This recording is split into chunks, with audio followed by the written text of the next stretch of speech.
Sais-tu ce que c'est que de vivre dans une pièce où tout le monde te regarde, mais où personne ne te voit vraiment? D'être un fantôme fonctionnel, une présence si familière qu'elle en devient invisible. C'est une question étrange, je sais, mais elle est au cœur de tout. C'est le poison silencieux que beaucoup d'entre nous boivent chaque jour sans même s'en rendre compte. Bienvenue là où les histoires africaines deviennent ton miroir. Aujourd'hui, je te raconte l'histoire de celle qui ne savait pas que son patron était amoureux d'elle depuis toujours. Une histoire qui te demandera de regarder au-delà des apparences. Accompagne-moi jusqu'à la dernière seconde, une partie de toi se souviendra. Like et abonne-toi. Les ancêtres regardent. Maintenant, installe-toi. L'histoire d'Adunni commence. Adunni. Son nom, en Yoruba, signifie « douce à avoir », une ironie qu'elle portait comme un vêtement trop grand. Chaque matin, avant que le soleil de Lagos ne décide de frapper la ville de sa chaleur implacable, elle se glissait hors de la petite maison de Surulere qu'elle partageait avec sa mère vieillissante et son jeune frère Toby. Le trajet en Donfo jusqu'à l'île d'Ikoyi était un monde en soi, un passage quotidien d'un univers à l'autre. Le bruit, la sueur, l'odeur d'essence et d'igname grillé, la cacophonie des vendeurs ambulants, tout cela s'effaçait progressivement pour laisser place aux avenues bordées de bougainvilliers, aux murs d'enceinte surmontés de fils barbelés et aux portails en fer forgé qui protégeaient les fortunes de la ville. Le portail de la résidence de M. Babatunde Adebayo était le plus imposant de tous. Il s'ouvrait pour elle avec un sifflement hydraulique qui sonnait toujours comme un soupir de dragon mécanique. Une fois à l'intérieur, le silence était la première chose qui la frappait. Un silence lourd, riche, un silence que seul l'argent peut acheter. La maison était un chef-d'œuvre d'architecture moderne et d'art africain. Des murs blancs, immenses, servaient de galeries pour des toiles contemporaines nigérianes et des sculptures en bronze du Bénin. Le sol en marbre était si poli qu'il reflétait le ciel à travers les baies vitrées qui s'étendaient du sol au plafond, offrant une vue imprenable sur le lagon. C'était le royaume d'Adunni, du moins le royaume qu'elle était chargée de maintenir impeccable. Elle connaissait chaque recoin de cette maison mieux que son propriétaire. Elle connaissait le grincement de la 3e marche de l'escalier en teck, la façon dont la lumière du matin frappait la sculpture en bois de l'artiste Ben Nwanou dans le hall, créant une ombre qui ressemblait à un danseur. Elle savait que M. Babatunde aimait ses livres d'art classés par ordre alphabétique et que le coussin de son fauteuil préféré dans la bibliothèque devait être retourné chaque jour à 17 heures précises. Elle était la gardienne silencieuse de son ordre, l'architecte de sa tranquillité domestique. Mais elle restait invisible. Les autres membres du personnel, le cuisinier, le chauffeur, le jardinier, la traitaient avec une cordialité distante. Pour eux, elle était simplement Adunni, la femme de ménage. Une fonction, pas une personne. Pour M. Babatunde, eh bien pour lui, elle était à peine là. Il était un homme de peu de mots, une présence imposante mais lointaine. Grand, avec une posture qui parlait de génération de privilèges. Il traversait les pièces comme un navire de guerre silencieux. Leurs interactions étaient minimes, des murmures polis. « Bonjour Adunni. Le sol du salon a besoin d'attention, s'il vous plaît. Merci. C'est tout. » Chaque mot était pesé, professionnel, impersonnel. Adunni avait accepté cette invisibilité comme une condition de son travail. C'était un bouclier. Si personne ne la voyait, personne ne pouvait la juger, ni voir la fatigue dans ses yeux ou la tristesse qui s'accrochait parfois à ses épaules, comme le brouillard de l'harmattan. Ce qu'elle ne savait pas, c'est que quelqu'un la voyait. Vraiment. Babatunde Adebayo, l'héritier d'un des plus grands empires textiles du Nigeria, n'était pas l'homme froid et distant qu'il paraissait. Derrière les murs de son bureau privé, un sanctuaire de verre et d'acier surplombant le lagon, il la regardait. Pas avec l'œil d'un maître sur sa servante, mais avec la fascination d'un homme qui a trouvé une perle dans un endroit inattendu. Il la regardait à travers les interstices des stores, ou via les reflets dans les vitres. Il ne la surveillait pas, il l'étudiait. Il avait remarqué depuis des années, bien avant qu'il n'hérite de la fortune familiale, comment ses mains, si habiles à effacer la poussière, se crispaient parfois comme si elles voulaient créer quelque chose. Il avait vu, un après-midi, s'arrêter devant une nouvelle toile qu'il venait d'acquérir, la tête penchée, les yeux plissés, non pas comme quelqu'un qui nettoie un cadre, mais comme une critique d'art analysant les coups de pinceau. Il avait entendu les mélodies qu'elle fredonnait en polissant l'argenterie, des airs yoruba anciens, des chansons que sa propre grand-mère lui chantait, des chansons de terre, de chagrin et d'espoir. Son amour pour elle était une chose silencieuse, une plante qui avait grandi dans le secret de son cœur, nourrie par ces petits détails volés. Il était amoureux non pas de la femme de ménage, mais de la femme qu'il voyait en elle. La gardienne des chansons, l'artiste silencieuse, l'âme dont la grâce remplissait sa maison bien plus que n'importe laquelle de ses précieuses œuvres d'art. Mais comment franchir le gouffre qui les séparait? Un gouffre de classe, de fortune, de tradition. Sa famille, en particulier sa mère, Lia Kofoworola, une matriarche aussi redoutable qu'un général d'armée, ne l'accepterait jamais. Pour elle, le mariage était une fusion d'entreprises, pas une affaire de cœur. Babatunde était promis à Fola Sadé, la fille d'un magnat du pétrole. Un arrangement parfait sur le papier, un vide béant dans son âme. Un jour, Adouni, croyant la maison vide, commit une imprudence. Dans la bibliothèque, après avoir épousseté les étagères, elle sortit de la poche de son tablier un petit carnet usé et un crayon. C'était son sanctuaire secret. À l'intérieur, les pages étaient remplies non pas de mots, mais de motifs. Des motifs complexes, inspirés des symboles adirés, l'art ancestral de la teinture à l'indigo de son peuple. Elle dessinait une spirale qui représentait le voyage de la vie, un motif de cori pour la prospérité, des lignes brisées pour les épreuves surmontées. C'était son langage, la seule façon qu'elle avait de raconter son histoire. Assise sur le sol, le dos contre une étagère, complètement absorbée, elle ne sentit pas la présence de Babatunde qui venait de rentrer. Il se tenait dans l'embrasure de la porte, pétrifié. Il la voyait, pas la femme de ménage, mais l'artiste. Son cœur battait si fort qu'il craignait qu'elle ne l'entende. Il voyait la concentration intense sur son visage, la façon dont sa main bougeait avec une certitude et une grâce qui le captivaient. C'était la vérité d'Adouni, exposée là, sur le sol de sa bibliothèque. Il aurait dû tousser, annoncer sa présence, mais il ne pouvait pas. Ce moment était trop sacré pour être brisé. Il recula doucement, le cœur en tumulte. Il avait la preuve que la femme qu'il aimait en secret était encore plus extraordinaire qu'il ne l'avait imaginé. Mais cette découverte le plongeait aussi dans un profond désarroi. Comment pouvait-il continuer à la traiter comme une employée, maintenant qu'il avait vu son âme? Plus tard dans la journée, alors qu'elle nettoyait le salon, son téléphone vibra. C'était un message de sa mère. « Toby a besoin de l'argent pour ses frais d'examen avant vendredi. N'oublie pas !» Le cœur d'Adouni se serra. Elle avait presque oublié. Les examens de fin d'année de son frère. Il était si intelligent, si prometteur. Elle s'était juré qu'il aurait l'éducation qu'elle n'avait jamais pu avoir. Mais l'argent était toujours le problème. Son salaire suffisait à peine à les nourrir et à payer le loyer. Les frais d'examen étaient une montagne. Pendant ce temps, dans son bureau, Babatunde était au téléphone avec sa mère. La voix de Lia Kofoworola était douce comme de la soie, mais tranchée comme du verre brisé. « Tunde, j'ai organisé un dîner avec les Bello au Saguier ce soir. Fola Sadé sera là. Je m'attends à ce que tu sois charmant. Il est temps de formaliser les choses. Notre nom et notre héritage en dépendent. » Chaque mot était un barreau de plus à sa prison dorée. Il regarda par la fenêtre et vit Adouni, son seau à la main, traverser la pelouse. Son visage était soucieux, ses épaules légèrement voûtées. Il vit son bardeau. Il voulait courir vers elle, lui dire qu'il prendrait soin de tout, qu'elle n'avait plus à s'inquiéter. Mais il resta silencieux, prisonnier de son propre monde. Ce soir-là, alors qu'il se préparait pour son dîner, il passa devant la bibliothèque. La pièce était impeccablement rangée, mais il sentait encore sa présence. C'est là qu'il prit une décision qui allait tout changer. Il ne pouvait pas lui déclarer son amour, pas encore, le monde n'était pas prêt, elle n'était pas prête, mais il pouvait lui donner une voix. Il pouvait donner une scène à son art. Il s'approcha de son bureau, le cœur battant à tout rompre, et composa un numéro. C'était le directeur de son département de design textile. « Jide, dit-il, sa voix plus ferme qu'il ne s'y attendait, « je veux lancer un concours. Un concours pour trouver de nouveaux talents dans le design textile traditionnel. Ouvre-le à tout le monde. Je veux dire absolument tout le monde. » Il racclocha, le souffle court. C'était un début.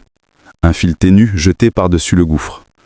Il ne savait pas si Adouni le saisirait, mais il devait essayer. Alors qu'il s'apprêtait à partir, son téléphone sonna de nouveau. Sa mère. « Tunde, où es-tu? Les Bello Osagier sont arrivés. » Il ferma les yeux, sentant le poids de ses obligations s'abattre sur lui. Il jeta un dernier regard à la maison silencieuse, la maison qu'Adouni remplissait de son esprit même sans le savoir. Il se sentait comme un traître, marchant vers un avenir qu'il ne voulait pas, laissant derrière lui la seule chose qui lui semblait réelle. Le fossé entre eux semblait plus large et plus profond que jamais. Et Adouni, dans sa petite maison de Souruilé, comptait les quelques neiras qu'elle avait mis de côté, le visage baigné par la lueur d'une lampe à pétrole. ignorant totalement qu'à des kilomètres de là, un homme puissant venait de mettre en mouvement des forces qui allaient bientôt faire entrer leurs deux mondes en collision. La nuit était tombée sur Lagos, portant avec elle les secrets et les désirs silencieux de millions d'âmes, mais aucun n'était aussi lourd que ceux qui pesaient sur la maison d'Ikoyi et sur les cœurs de ses deux habitants les plus solitaires. La pression pour les frais de scolarité de Toby était comme une pierre dans la chaussure d'Adouni, un inconfort constant qui devenait de plus en plus douloureux à chaque pas. L'idée du concours de design de M. Babatunde, qu'elle avait vu sur une affiche discrètement placée dans la cuisine du personnel, semblait être une étoile lointaine dans un ciel trop nuageux. Y participer, elle? C'était impensable. C'était un monde pour les gens avec des diplômes, des relations, des gens qui n'avaient pas les mains usées par l'eau de Javel. Le doute était son compagnon le plus fidèle. Alors elle a choisi une voie plus humble, plus ancrée dans la réalité qu'elle connaissait. Elle a décidé de teindre quelques-unes des pièces de coton qu'elle gardait précieusement sous son lit, de les transformer en foulard à diré et de tenter sa chance au marché de l'équille. Pendant 3 nuits, après ses longues journées de travail, alors que sa mère et Toby dormaient, Adouni a travaillé à la lueur d'une lanterne. Sa cour arrière s'est transformée en un atelier magique. L'odeur âcre de l'indigo remplissait l'air. Ses mains, bientôt tachées d'un bleu profond, dansaient sur le tissu, pliant, attachant, cousant avec une expertise ancestrale. Chaque foulard était une prière, une histoire. Elle y a mis les motifs de son carnet secret, le soleil pour l'espoir, la rivière pour la persévérance, les oiseaux pour les rêves de Toby. Quand elle les a rincés et dépliés, le résultat était à couper le souffle. Des constellations de blanc pur sur un fond bleu nuit, si profond qu'on aurait pu s'y noyer. Le samedi matin, le cœur battant d'un mélange de peur et d'espoir, elle se rendit au marché de l'équille. C'était un labyrinthe vibrant de couleurs, de sons et d'odeurs. Des femmes en hiro et bouba, aux couleurs éclatantes, marchandaient bruyamment. Des artisans vendaient des sculptures sur bois et des bijoux en perles. Adouni se sentait petite, une goutte d'eau dans un océan de talent. Elle a trouvé un petit espace près d'une vendeuse de tissus au visage dur, une femme nommée Madame Ekaet. Adouni a étalé ses 4 foulards sur une couverture. Il semblait si beau dans sa cour, mais ici, au milieu de la concurrence féroce, il lui paraissait fragile, naïf. Les heures passaient, les gens jetaient un coup d'œil, certains touchaient le tissu, mais personne n'achetait. Leurs commentaires étaient comme des petites piqûres d'abeilles. « C'est joli, mais un peu vieux jeu. Ma grand-mère faisait ça. » Vers midi, Madame Ekaet, qui n'avait pas vendu grand-chose elle-même, s'est tournée vers Adouni, un sourire méprisant aux lèvres. « Ma petite, dit-elle, sa voix mielleuse, ton art est traditionnel. Les touristes et les riches de Lagos veulent de la modernité, du clinquant. Ce que tu fais, c'est pour le village. » Le mot village était prononcé comme une insulte. Adouni sentit ses joues brûler. Le découragement était une vague froide qui la submergeait. La leçon était brutale. Son âme, tissée dans ce tissu, n'avait pas de valeur dans ce monde moderne. Elle était sur le point de tout remballer, les larmes aux yeux, quand Madame Ekaet a changé de ton. « Écoute, je vois que tu es découragé. Laisse-moi tes foulards. J'ai plus d'expérience. Si je les vends, je prendrai une petite commission. Sinon, tu les récupères ce soir. » C'était une offre étrange, mais Adouni était désespéré. Peut-être que cette femme avait raison, peut-être qu'elle avait le don de la vente qu'Adouni n'avait pas. Elle a accepté à contre-cœur, lui laissant ses 4 créations, le cœur lourd. Elle est partie du marché, se sentant vaincue, la leçon du jour gravée dans son esprit. Le talent ne suffit pas. Le courage et le sens des affaires sont des langues qu'elle ne parlait pas. Ce qu'elle ignorait, c'est que le destin, ou plutôt Babatunde, avait ses propres plans. Après son dîner tendu avec Folassadé, où il avait passé la soirée à répondre par monosyllabes, il n'arrivait pas à se sortir Adouni de tête. L'idée de son concours le frustrait, c'était trop passif, trop impersonnel. Il voulait voir ce qu'elle pouvait faire maintenant. Poussé par une impulsion, il a décidé ce samedi de faire quelque chose qu'il n'avait pas fait depuis des années. Visiter lui-même les marchés artisanaux. Officiellement, il cherchait l'inspiration pour sa nouvelle collection. En réalité, il cherchait une trace d'elle. Il est arrivé au marché de l'équille en fin d'après-midi, ses gardes du corps essayant maladroitement de se fondre dans la foule. Il passait d'étal en détal, le regard scrutant, déçu par le manque d'originalité. Et puis, il les a vus. Sur l'étal de Madame Ekaet, 4 foulards. Son cœur s'est arrêté. Il n'avait aucun doute. C'était son style, la spirale qu'il avait vue dans son carnet, les lignes brisées qui semblaient raconter une histoire de résilience. C'était elle, c'était son âme, étalée là, à la vue de tous. Il s'est approché, le visage impassible. Madame Ekaet l'a immédiatement reconnu. Le grand Babatunde Adebayo. Ses yeux se sont agrandis de cupidité. « Ah, monsieur Adebayo, quel honneur! Vous cherchez des tissus uniques? J'ai exactement ce qu'il vous faut. Des créations exclusives, faites par moi-même. » Le mensonge était si effronté que Babatunde a dû retenir un rire amer. Il a pris un des foulards. Le coton était doux, l'indigo parfaitement fixé. Le dessin était d'une élégance et d'une profondeur qu'il voyait rarement.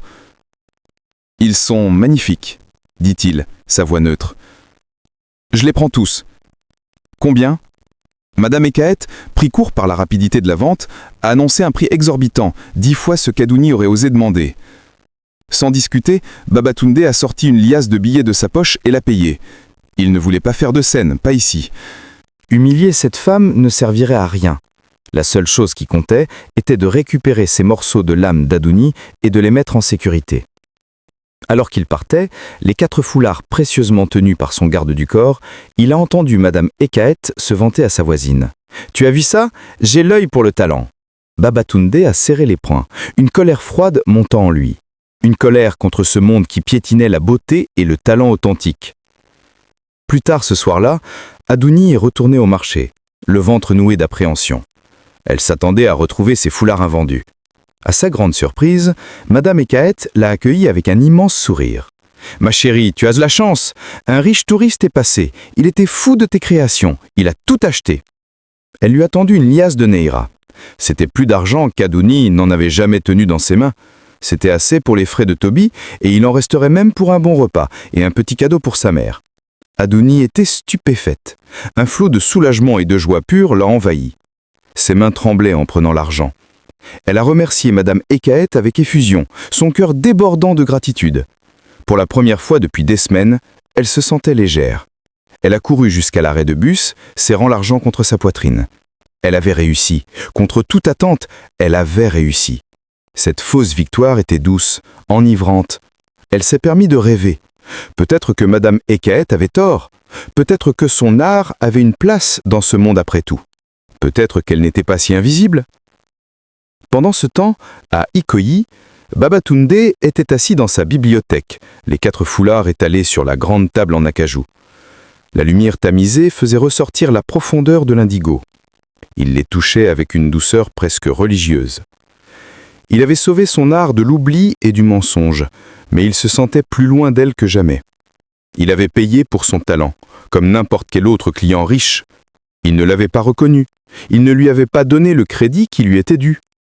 Il était son bienfaiteur secret, un autre rôle qui le maintenait à distance. Il regarda le foulard avec le motif de spirale, le voyage de la vie. Il sentait qu'il était lui-même au début d'un voyage tortueux. Il avait entre les mains la preuve de son génie. Mais la vérité de ses sentiments était toujours enfermée dans son cœur. La joie d'Adouni, basée sur un mensonge, et la solitude de Babatunde, alourdie par une vérité cachée, flottaient dans la même nuit de Lagos, 2 fils d'un même tissu, qui n'avaient pas encore trouvé le moyen de se croiser. Le destin cependant était un tisserand patient, et il venait juste de commencer son œuvre. La joie d'Adouni était comme un feu de brousse, intense et éphémère. Elle a payé les frais de Toby et le voir partir pour ses examens avec un sourire confiant a été sa plus grande récompense. Mais une fois l'argent dépensé, le quotidien a repris ses droits, et avec lui, le sentiment d'invisibilité. La vente miraculeuse au marché semblait déjà un rêve lointain. À la résidence à Adebayo, elle a repris sa routine silencieuse, ignorant que les fils de son destin étaient maintenant entre les mains de l'homme pour qui elle travaillait. Babatunde, lui, était tourmenté. Les 4 foulards étaient enfermés dans un tiroir de son bureau, un secret brûlant. Il les sortait la nuit, les étudiait, cherchant le courage de faire le prochain pas. Il ne pouvait pas simplement la confronter. La dynamique de pouvoir entre eux était un champ de mine. L'accuser d'être l'artiste de génie qu'il soupçonnait pourrait la terrifier, la faire fuir. Il devait être plus subtil. Son plan a pris forme lentement, un jeu d'échecs délicat où chaque mouvement était calculé. Un après-midi, alors qu'il savait qu'Adouni allait nettoyer son bureau, il a mis en scène sa pièce. Il a sorti le foulard avec le motif de spirale, le plus personnel, le plus audacieux. Il l'a drapé négligemment sur le dossier de son fauteuil en cuir, comme s'il l'avait oublié là. Puis il s'est installé à son bureau, feignant de travailler sur des documents, le cœur battant la chamade. Adouni est entrée, silencieuse, comme toujours. Son regard a balayé la pièce, et s'est immédiatement figé sur le foulard. Un imperceptible sursaut a parcouru son corps. Elle a reconnu son enfant, son rêve, exposé dans l'antre du lion. La panique a dû l'envahir. Comment était-il arrivé là? Madame Ekaet le lui avait vendu? Était-il en colère? Allait-il l'accuser de quelque chose? Elle a détourné le regard, essayant de se concentrer sur sa tâche, polissant la surface du bureau avec une énergie fébrile. C'est le moment que Babatunde a choisi. Il s'est levé, s'est étiré et s'est approché du fauteuil. Il a pris le foulard. « Ah, Adouni, dit-il, sa voix aussi calme que possible. Vous êtes là? J'aurais besoin de votre avis, si vous le permettez. » Elle s'est raidie, surprise qu'il s'adresse à elle pour autre chose qu'une instruction de nettoyage. « Mon avis, monsieur? »« Oui. Sur ce tissu. » Il le lui a tendu. C'était l'épreuve du feu. Leurs doigts se sont presque touchés quand elle l'a pris. Le contact avec son propre travail dans ce contexte était surréaliste. Le tissu était doux sous ses doigts, familier et pourtant étranger.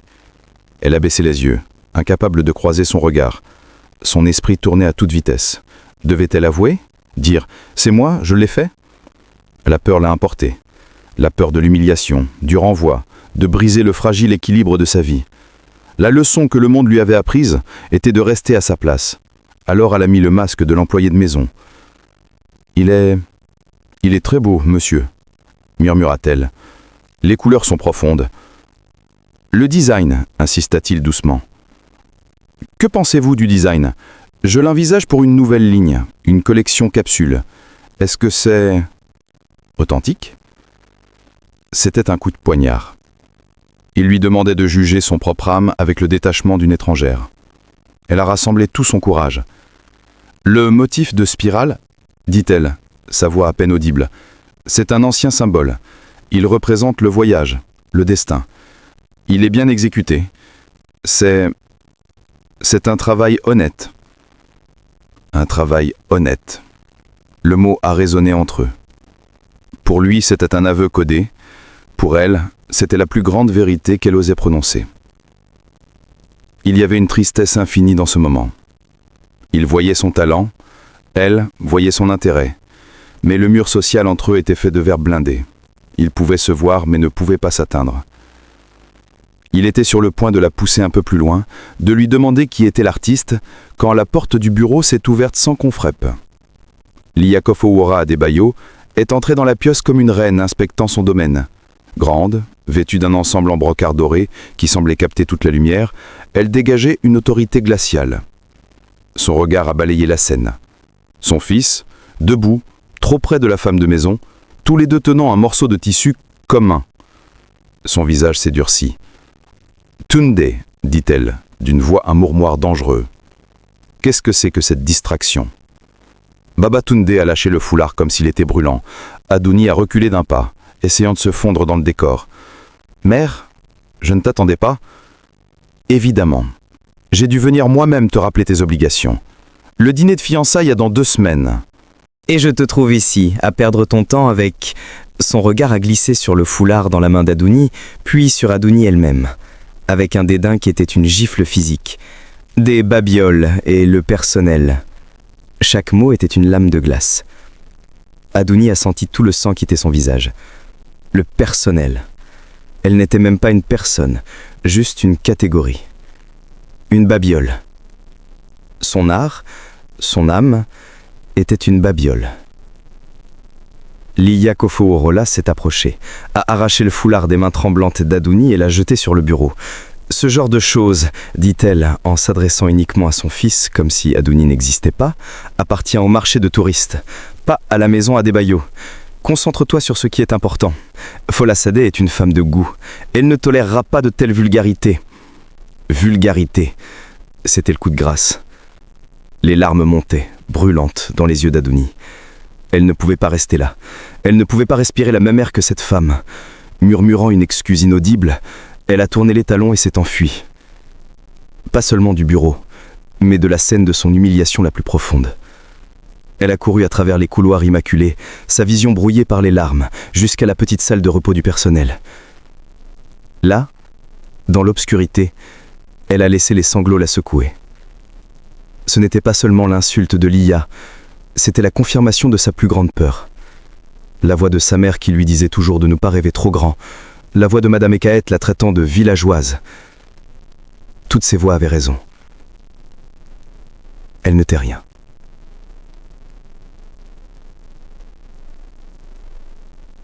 Une femme de ménage qui s'imaginait être une artiste, une babiole.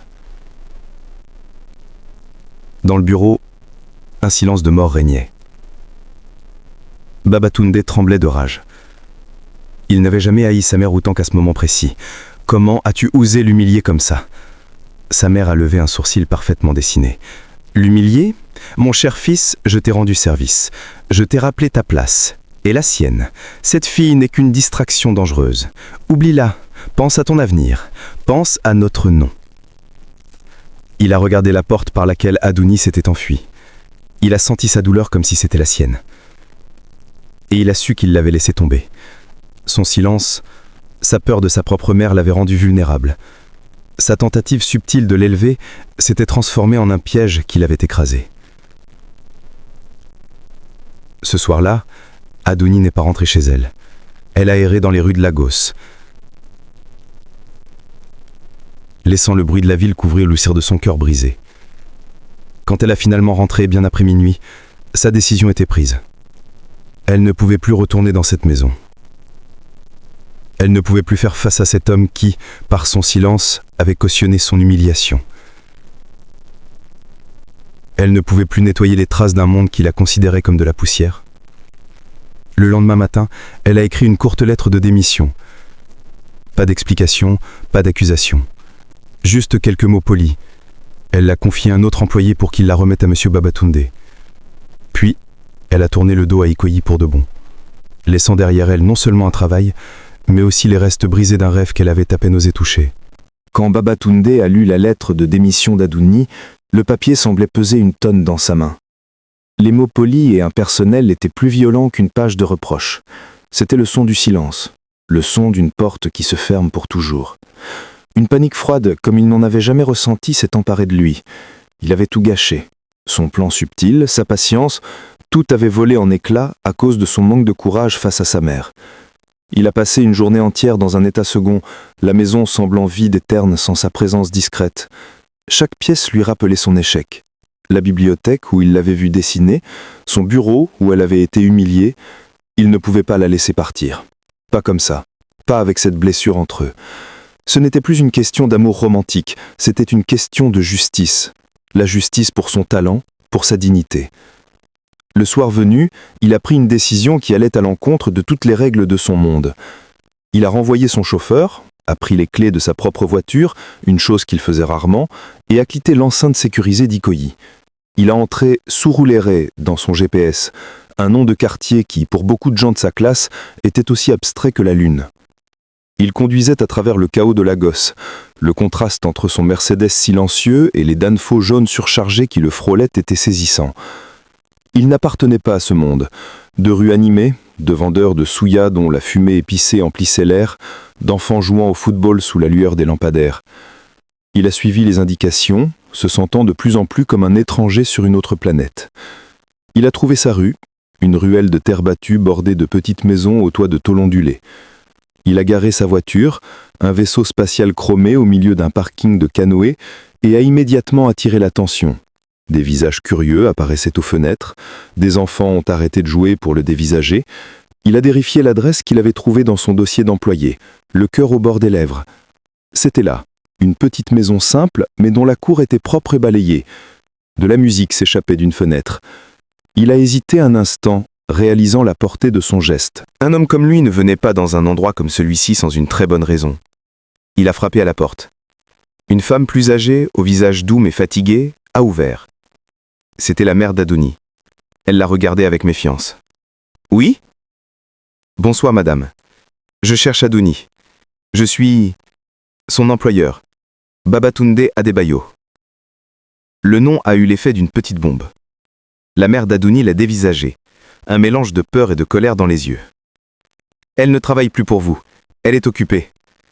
Elle a commencé à refermer la porte, mais Babatunde a mis sa main en travers. S'il vous plaît, c'est important. Je ne partirai pas sans lui avoir parlé. Peut-être était-ce le désespoir dans sa voix, ou simplement la surprise de voir un homme si puissant avoir l'air si vulnérable, mais elle a cédé. Elle est derrière, dans la cour. Il a contourné la maison, et ce qu'il a vu l'a arrêté net. C'était la scène qu'il avait seulement imaginée. Adouni. Mais pas l'Adouni effacée de sa maison. C'était une reine dans son propre royaume. Elle était pieds nus, vêtue d'un simple pagne et d'un débardeur tous deux tachés d'indigo. Ses mains jusqu'au coude étaient d'un bleu profond. Elle était penchée sur une grande bassine, travaillant un morceau de tissu avec une concentration féroce. Autour d'elle, suspendus à des cordes à linge, flottaient des dizaines de tissus adirés séchant dans la brise du soir. C'était une explosion de couleurs et de motifs, une galerie d'art à ciel ouvert. Elle était magnifique, puissante, vraie. Il est resté là, silencieux pendant un long moment, simplement en l'observant. Elle était si absorbée qu'elle ne l'a entendu approcher. C'est son ombre qui l'a alertée. Elle se retournait, et en le voyant, elle a laissé tomber le tissu dans la bassine, éclaboussant de la teinture bleue sur ses pieds. La peur, la colère, la surprise se lisaient sur son visage. « Monsieur ? Qu'est-ce que vous faites ici ?» Sa voix était tranchante. « Adouni, je suis venu m'excuser. »« Vous excuser ? Il n'y a rien à excuser. J'ai démissionné, notre relation est terminée. S'il vous plaît, partez. » Elle s'est retournée, lui présentant son dos, un mur infranchissable. C'est là que Babatunde a compris. Des excuses pour sa mère ne suffiraient pas. Des mots sur la dignité ne suffiraient pas. Il devait parler la seule langue qu'elle respecterait. La langue de son art. Il a fait le tour de la bassine pour lui faire face. Il n'a pas parlé de sa mère. Il n'a pas parlé de son humiliation. Il a pointé du doigt un tissu accroché derrière elle, un motif complexe de lune et d'étoiles. « Celui-ci », dit-il, sa voix basse et sérieuse. « La technique de la cire craquelée est parfaite. Comment obtenez-vous des lignes si fines ?» Adouni a été prise au dépourvu. Elle s'attendait à des supplications, des promesses, pas une critique d'art. Elle l'a regardé, méfiante. « C'est un secret de famille. »« Et celui-là » a-t-il continué, désignant un autre tissu. « Le motif des kaoris. Je sais qu'il symbolise la richesse, mais la façon dont vous les avez disposés, il ressemble à des larmes. Pourquoi ?» Sa question a touché une corde sensible. Ce tissu, elle l'avait teint le soir de son humiliation. Elle est restée silencieuse. Il s'est rapproché, son regard balayant la cour. « Je connais votre travail, Adouni, depuis longtemps. J'avais vu dessiner dans la bibliothèque. J'ai acheté vos foulards au marché de l'Eki. Ce n'était pas un touriste, c'était moi. » Chaque phrase était une révélation, démantelant les murs qu'elle avait érigés. Elle le regardait, bouche bée, le cœur battant à tout rompre. « Pourquoi ?» a-t-elle finalement réussi à murmurer. « Parce que je ne suis pas un expert en nettoyage de marbre, mais je sais reconnaître le génie quand je le vois. Et vous, Adouni, vous êtes un génie. Mon entreprise, avec tous ces designers formés à l'étranger, n'a pas une once de l'âme qui se trouve dans cette cour. L'âme de notre peuple, l'âme du Nigeria. C'est ça qui manqua à Adebayo Textiles. C'est vous qui me manquez. » Il s'est arrêté, le souffle court, ayant enfin dit la vérité qu'il étouffait depuis des années. Le silence est retombé, seulement troublé par le bruissement des tissus dans le vent. Adouni le fixait, essayant de comprendre la portée de ses paroles. C'était trop. C'était tout ce qu'elle avait toujours rêvé d'entendre, venant de la source la plus improbable. Alors, il a porté le coup final. Le coup qui allait soit la sauver, soit la détruire. « Je ne vous demande pas de revenir nettoyer ma maison. Je vous demande de la réinventer. Je veux vous offrir un poste. Pas celui d'une petite main. Celui de designer en chef pour une nouvelle collection exclusive. Une collection qui portera votre nom. La collection Adouni pour Adebayo Textiles. » Le rêve. Son rêve le plus fou, servi sur un plateau d'argent. Mais elle n'était pas naïve. Elle a vu le piège. « Et votre mère ?» a-t-elle demandé, sa voix retrouvant sa force. « Et votre fiancé ? Et tout votre monde qui pense que je suis une babiole ? » « Ils apprendront, » a-t-il dit, avec une conviction féroce.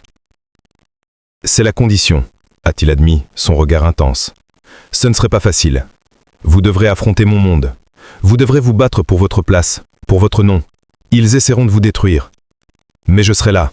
Je me battrai avec vous. C'était un choix terrifiant. Rester dans sa cour, son royaume sûr, où elle était une reine inconnue, ou entrer dans sa cage dorée, où elle pourrait soit devenir une impératrice, soit être dévorée par les lions. Il lui offrait son rêve, mais le prix était sa sécurité, sa paix.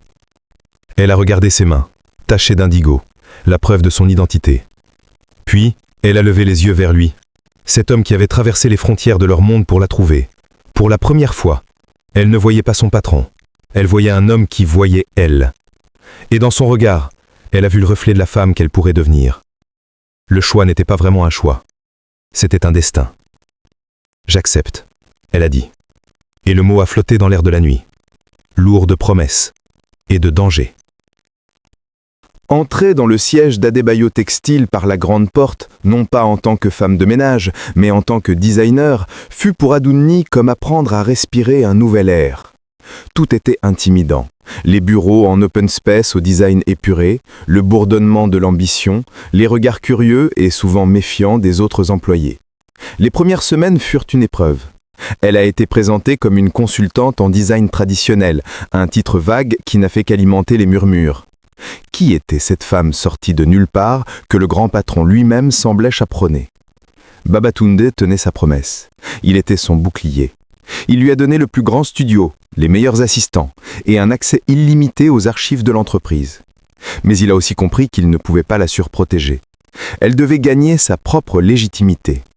Son premier défi fut de traduire les motifs de son carnet dans une collection cohérente. Habituée à travailler seule dans sa cour, elle a dû apprendre à diriger une équipe, à communiquer sa vision, à utiliser des logiciels de design complexes. Il y a eu des moments de doute intenses où, submergée, elle voulait tout abandonner et retourner à la sécurité de ses bassines d'indigo. Pendant ce temps, la nouvelle de sa présence s'était répandue comme une traînée de poudre dans la haute société de Lagos. Liako Foorola et Fola Sadé étaient à la manœuvre. Elles n'attaquaient pas frontalement, c'était trop grossier. Leur poison était plus subtil. Des rumeurs ont commencé à circuler dans les blogs de mode et les cercles mondains. On parlait d'une protégée de Babatunde, une petite du village qu'il essayait de promouvoir par pitié. On insinuait que ses créations n'étaient que des copies de motifs anciens, sans aucune originalité. Fola Sadé, particulièrement venimeuse, a même donné une interview où elle déplorait la folklorisation de la mode nigériane, un coup direct à l'authenticité du travail d'Adouni.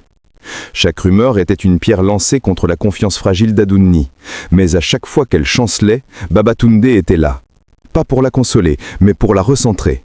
Il l'emmenait dans les galeries d'art, lui présentait des artistes qui avaient eux aussi lutté pour leur vision, il lui rappelait pourquoi il l'avait choisi.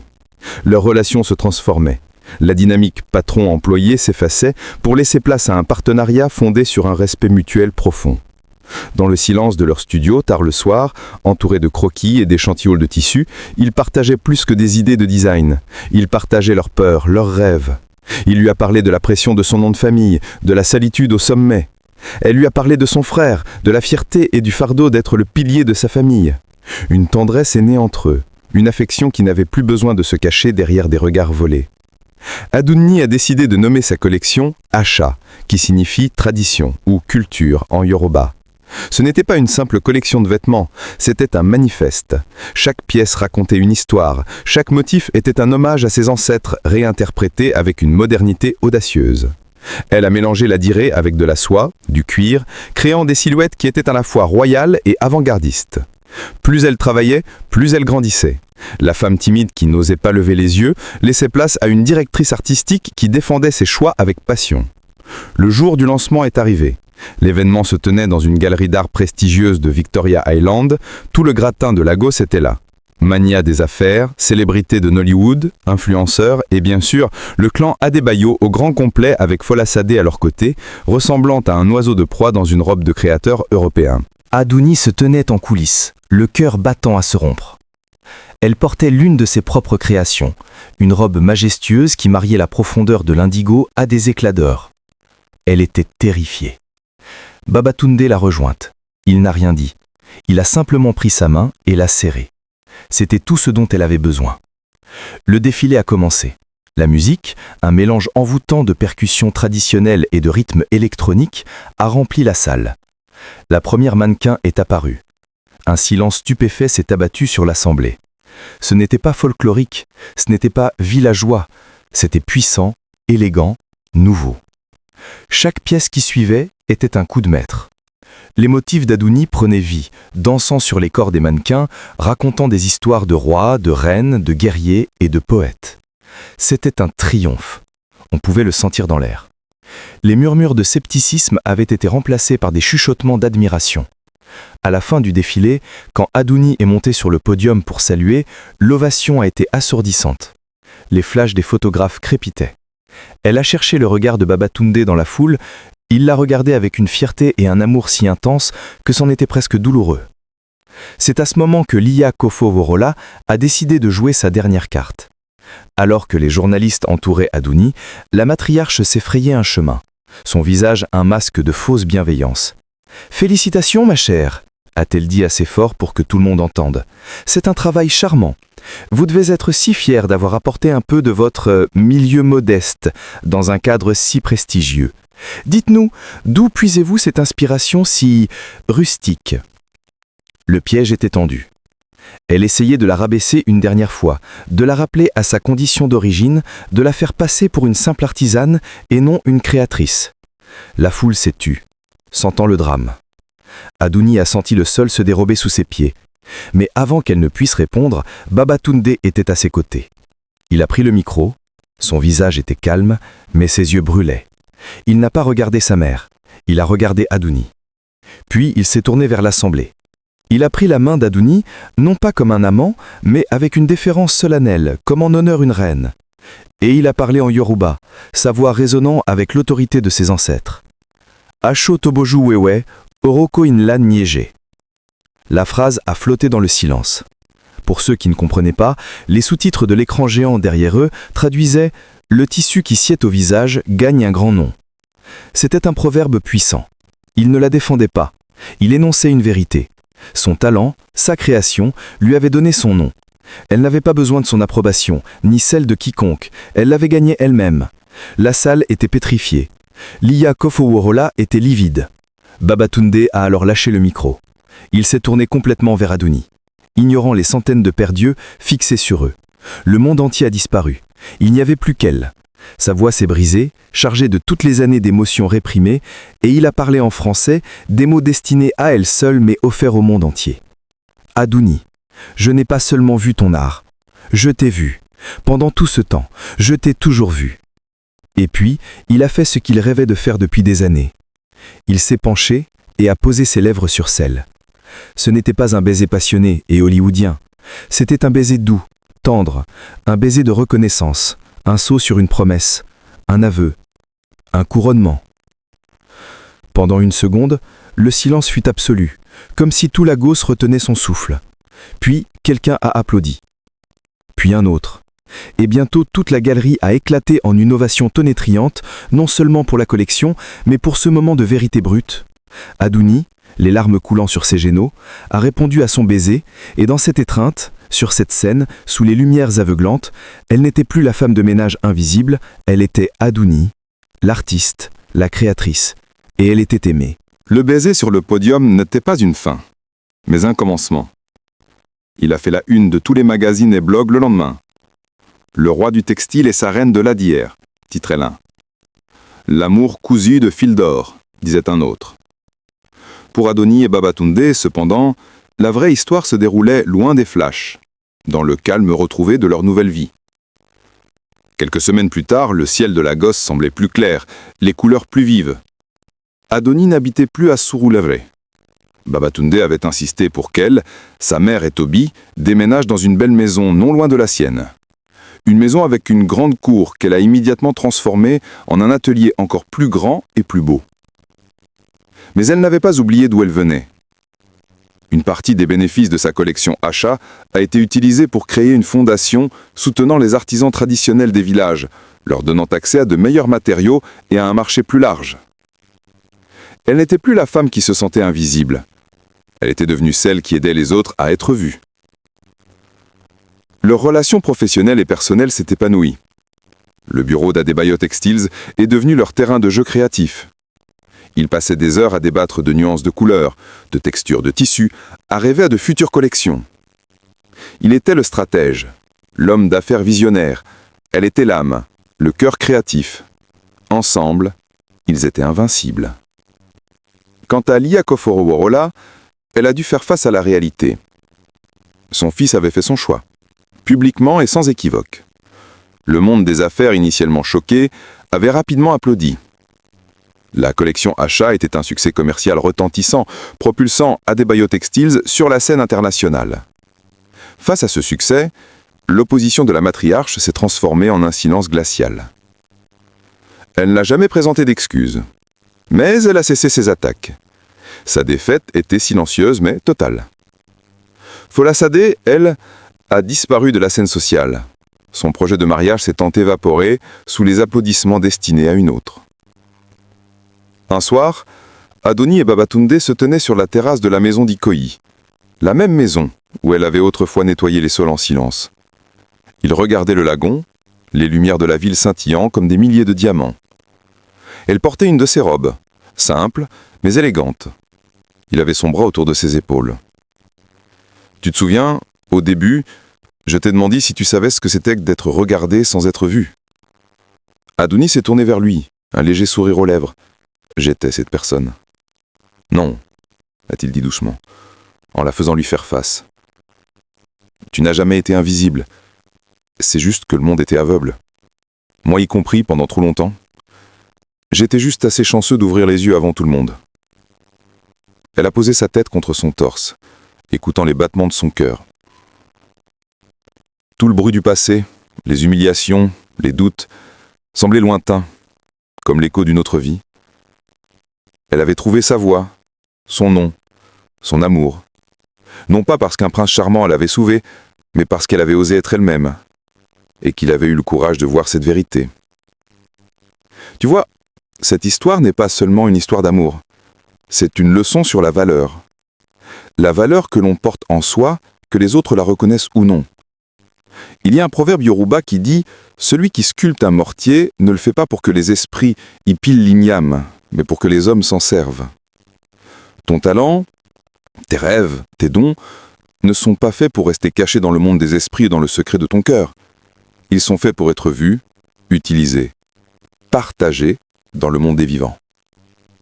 Le conseil que je peux te donner aujourd'hui est simple. N'attends pas que quelqu'un te donne la permission de briller. Le monde est peut-être aveugle pour le moment, mais comme l'indigo, ta vraie couleur finit toujours par se révéler. Sois ton propre témoin, célèbre ton propre art.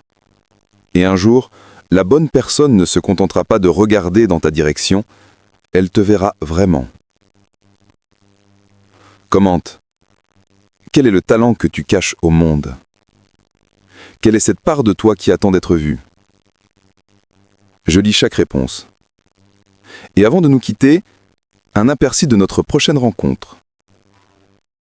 Une histoire de jumeaux séparés à la naissance, une prophétie royale et un amour qui défie les royaumes. Le prochain esprit connaît déjà ton nom. En attendant, prends soin de toi.